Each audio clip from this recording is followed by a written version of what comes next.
ஸ்ரீ சங்கரா TV நேயர்களுக்கு வணக்கம். சுபதினம் நிகழ்ச்சியில் அனைவரையும் சந்திக்கிறதுல மிகவும் மகிழ்ச்சி. இன்னைக்கு ஆகஸ்ட் மாதம் 24ஆம் தேதி சனிக்கிழமை. இந்த நாளுக்கான 12 ராசிக்கும் பலன் மற்றும் பரிகாரத்தை பார்க்கலாம். அதை தொடர்ந்து நமக்கு ஒரு அழகான கேள்வியும் உண்டு. மேஷராசி அன்பர்களுக்கு இன்று சந்திரன் உங்களுடைய ராசியில் இருப்பதனால் நல்ல ஒரு திருப்தியான நாளாக இருக்கும். ஒரு நல்ல வீக்கெண்ட். ஸோ நிறைய அப்போ ரொம்ப நாள் ஆச்சு நான் ஒரு வீக்கெண்டை நான் தனியாக நிம்மதியாக அனுபவிச்சு அப்படின்னு சொல்லும்போது உங்களுடைய அந்த தனிமை அப்படிங்கிறது நமக்கு சில நேரத்தில் தேவைதான். அதனால் you can enjoy your solitude. நீங்கள் வீட்டில் யாரும் இல்லை என்னை டிஸ்டர்ப் பண்ணுறதுக்குன்னு சொல்லலாம், இல்லை ஆஃபீஸில் பாஸ் இல்லை என்னை பிடுங்கிறதுக்குன்னு. ஸோ ஏதோ ஒரு விதத்தில் யூ கேன் பி ஹாப்பி தனியாக. ஸோ இந்த சாலிட்யூடை நீங்கள் இன்றைக்கி அனுபவிக்கலாம். அண்ட் இன்றைய நாள் உங்களுக்கு நீங்கள் என்ன காரியம் நினைக்கிறீங்களோ அது கண்டிப்பாக உங்களுக்கு நிறைவேறும். அதனால் ஒரு ஆனந்தமான அற்புதமான நாளாக இந்த மேஷராசி அன்பர்களுக்கு இன்று இருக்கும்.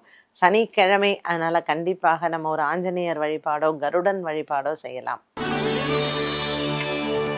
ரிஷபராசி அன்பர்கள், இன்னைக்கு நாள் முழுவதுமே ரிஷபராசி அன்பர்களுக்கு உற்சாகமான நாளாக இருக்கும். சனிக்கிழமை அன்று இன்றைய நாளில் பெருமாளினுடைய தரிசனம் சிறந்தது. கருடனுக்கு தீபம் ஏற்றலாம். விரயத்தில் இருக்கக்கூடிய சந்திர பகவான் கொஞ்சம் அலைச்சலை கொடுக்கலாம். மற்றபடி இந்த ரிஷபராசி நேயர்களுக்கு மன நிறைவு அதிகம். மிதுன ராசி நேயர்கள், இன்னைக்கு மிதுன ராசி நேயர்களுக்கு புதிய மனிதர்களின் சந்திப்பு நமக்கு சந்தோஷத்தை தரும். நல்ல ஒரு ஆனந்தமான நாளாகவும் அமைகிறது. நீண்ட தூர பிரயாணங்கள் நமக்கு இன்னைக்கு நல்லதை தரும். அண்ட் புதிய ஃப்ரெண்ட்ஸு, புதிய அட்மாஸ்பியர், இது எல்லாமே நமக்கு மனசுக்கு ஒரு ஆறுதலான நாளாக அமைகிறது. இன்னைக்கு இந்த மிதுன ராசி அன்பர்களுக்கு சனிக்கிழமை அன்று சிவபெருமானை வழிபாடு செய்வது நல்லது. கடகராசி அன்பர்கள், கடகராசி அன்பர்களுக்கு இன்னைக்கு நாள் முழுவதுமே நல்ல ஒரு உற்சாகமான நாளாக இருக்கும்.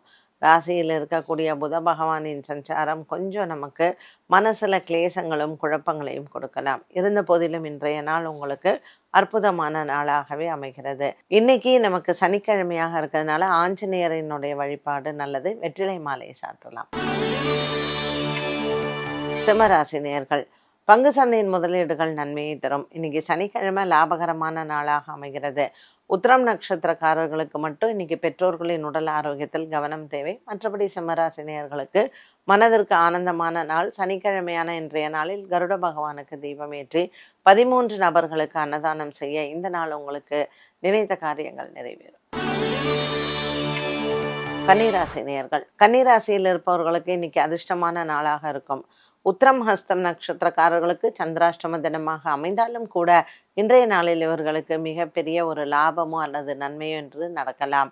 விநாயகரை வழிபட விக்னங்கள் தீரும்.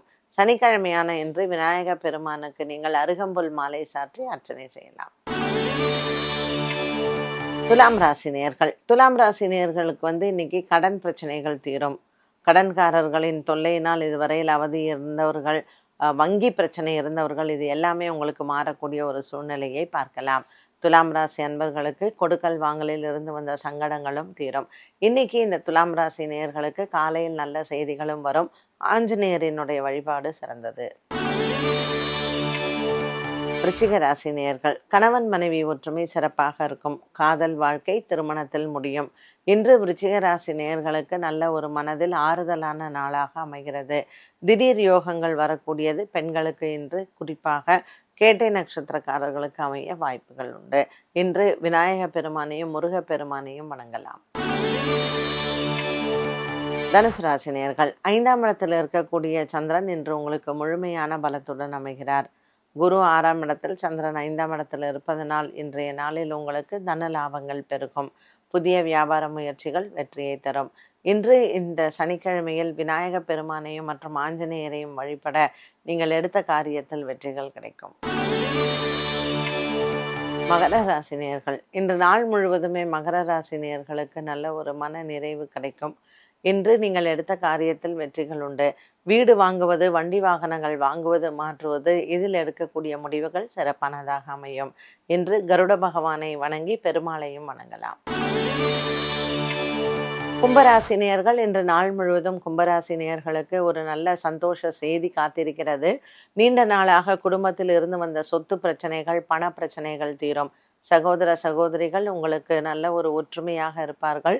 வழக்குகள் விசாரணைகள் இருப்பின் அது உங்களுக்கு சாதகமாக முடிவடையும்.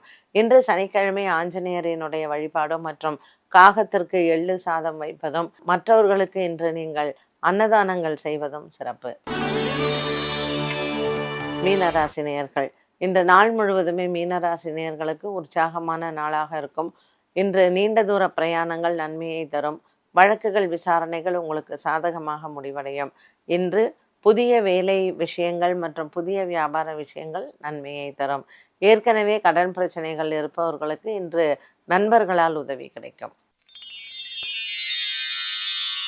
12 ராசிகளுக்கும் உண்டான பலன் மற்றும் பரிகாரத்தை பார்த்தோம். இந்த நாளுக்கான கேள்வியை பார்க்கலாம். கிரகங்களுக்கு ஸ்தான பலம் என்று கூறுகிறார்கள். அப்படி சூரிய கிரகத்தின் ஸ்தான பலம் என்ன? முக்காவாசி நீங்க எல்லாருக்குமே தெரியும். நம்ம கிரகங்களை பற்றி பேசும் பொழுது இது உச்சன், இது நீச்சன், இது சொந்த வீட்டில் இருக்கு, இந்த மாதிரி எல்லாம் நம்ம சொல்றோம் இல்லையா? ஸோ எவ்ரி கிரகம் எந்த பிளானட் நீங்க எடுத்துட்டாலும் அதற்கு ஸ்தான பலம் அப்படிங்கிறது ரொம்ப ரொம்ப முக்கியம்.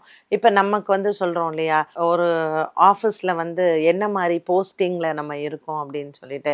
இப்போ ஒரு கம்பெனின்னா சேர்மேனுக்கு என்ன பலம், கீழே வந்து தொழிலாளிக்கு என்ன பலம், ஸோ அந்த மாதிரி ஸ்தான பலம் அப்படின்னு சொல்றது. ஸோ இந்த ஸ்தான பலத்தோட தான் கிரக சேர்க்கையும் உண்டு. இப்போ சூரியன் வந்து எங்க பலம் அப்படின்னு கேட்டிங்கன்னா மேஷத்துல அவர் உச்சமா இருக்கார். அது அவருக்கு இருக்கக்கூடிய ஸ்தான பலம்.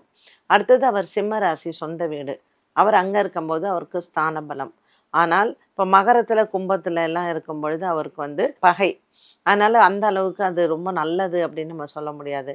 ஸோ இந்த ஸ்தான பலம் சூரியனுக்குன்னு எடுத்துனீங்கன்னா மேஷத்துல இருக்கும்போதும் சரி, சிம்மத்துல இருக்கும்போதும் சரி. எங்க வந்து ரொம்ப பலவீனம் அப்படின்னா ஐப்பசி மாதம் அவர் துலாத்தில் இருக்கும் பொழுது தான். எப்பொழுதுமே கிரகங்களுக்கு ஸ்தான பலம் ரொம்ப ரொம்ப முக்கியமான ஒன்று. அண்ட் சூரியனுக்கு ஸ்தானம் பலம்னு பார்த்தீங்கன்னா மேஷம் அண்ட் சிம்மத்தை நாம் தாராளமாக சொல்லலாம். என்ன நேயர்களே, இன்றைய சுபதினம் நிகழ்ச்சி அனைவருக்குமே பயனுள்ளதாக அமைந்திருக்கும். மீண்டும் சந்திக்கும் வரை நன்றி, வணக்கம்.